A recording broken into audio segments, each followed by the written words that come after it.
కలలకి కళ్ళకి మధ్య కనురెప్పే అడ్డని నేను ఊరికే చదివి వినిపించట్లేదు.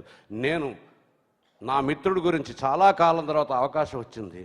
ముఖ్యమైన కొన్ని విషయాలు ఈ వేదికను ఆధారం చేసుకుని మెగాస్టార్ ఎవరైతే ఆంధ్రదేశంలోని ఆంధ్ర చలనచిత్ర రంగాన్ని ఒక మలుపు తిప్పి తనదైన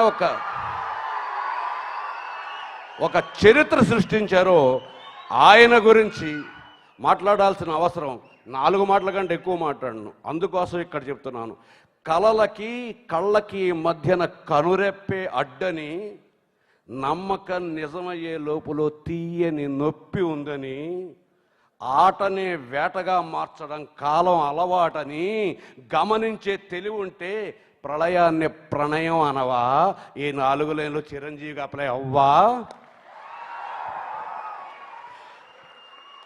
కయ్యమో నెయ్యమో చెయ్యకు కాలక్షేపానికి, కయ్యమో నెయ్యమో చెయ్యకు కాలక్షేపానికి, గాలిలో కత్తులే దుయ్యకు శత్రువు లేని దాడికి, ఊహతో నిచ్చెన వెయ్యకు అందని గగనానికి, వ్యర్థంగా వదిలేస్తే 100 ఏళ్ళు ఎందుకు మనకి?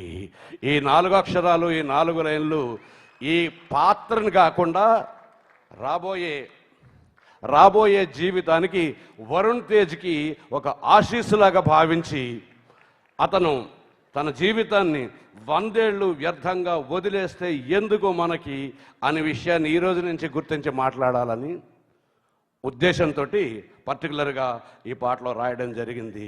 ఇది ఒకవేళ మ్యూజిక్ ద్వారా వినకపోయినా మ్యూజిక్ ద్వారా వినండి. ఎందుకంటే వికీ మేయర్, జే మేయర్ తాలూకు మ్యూజిక్లో వినిపించటం అనే అలవాటు చాలా సహజంగా ఉంటుంది. బహుశా ఇక్కడున్న అకౌస్టిక్స్ మూలాన్ని అనుకుంటాను ప్రతి అక్షరం మనకు వినిపించట్లేదు. ఇప్పుడు ఈ మాటలు మాట్లాడటానికి కారణమైనటువంటి పరిస్థితి ఎందుకు వచ్చిందంటే, జీవితపు మహాసముద్రానికి ఎవ్వరి అండ, ఎవ్వరి తాలూకు అవసరము లేకుండా మహా తుఫాన్లకి ఎదురీదుతూ ఈరోజు మనం మెగాస్టార్గా భావిస్తున్నటువంటి ఒక చిరంజీవి ప్రయాణాన్ని మీకు గుర్తు చేయడానికి, చిరంజీవి గారికి నాకు మేమిద్దరం సమవయస్కులం, నాకన్నా 2 నెలలు మాత్రమే చిన్న.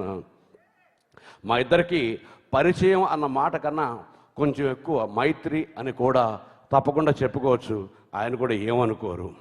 ఆయన రుద్రవీణ నుంచి ఎప్పుడైనా ఆయనకి పాట రాయవలసి వచ్చినప్పుడు నేను 2 విషయాలు గుర్తుపెట్టుకుంటాను. ఒకటి, ఆ సినిమాలో చిరంజీవిని ఆకాశానికి ఎత్తేయటం కాకుండా చిరంజీవి వ్యక్తిత్వం ద్వారా ఆయనను అభిమానిస్తున్న వాళ్ళకి, ఆ సినిమా చూస్తున్న వాళ్ళకి జీవితపు విలువలు తెలియాలి అనే ఒక లక్ష్యంతో ఆపద్బాంధవుడి సినిమాలో అయినవాడే అందరికీ అయినా అందడు ఎవ్వరికి ఔరా అమ్మక చెల్లా అని రాస్తూ, నల్లరాతి కండలతో కరుకైన వాడే వెన్నముద్ద గుండెలతో కరుణించు తోడే అని రాస్తే, అక్కడ పాత్రతో పాటు ఆయన వెనకాలన్న వ్యక్తిత్వాన్ని కూడా మీకు చూపించడం నాకు ముఖ్యం, నా ఉద్దేశం ముఖ్యం.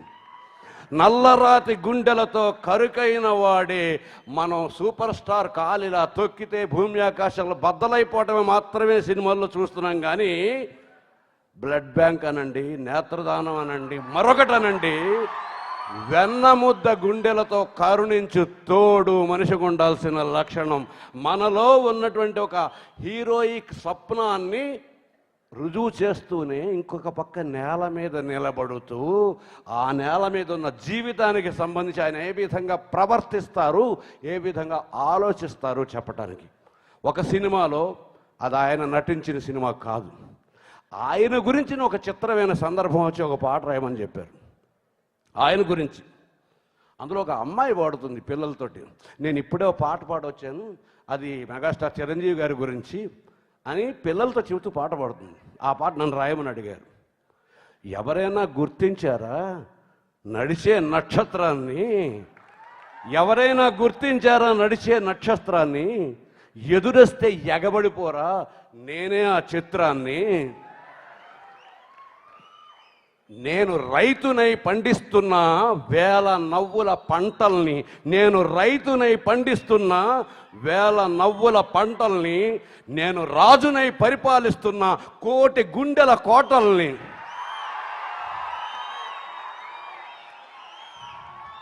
ఇవి నా మిత్రుడిని ప్రశంసిస్తూ మాట్లాడుతున్న మాటలు మాత్రమే కాదు, ఆయన నుంచి యువత, ఆయన అభిమానులైన మీరు, రాబోయే తరం మొత్తం విరిసిన పూమాలగా వెన్నుని ఎదవ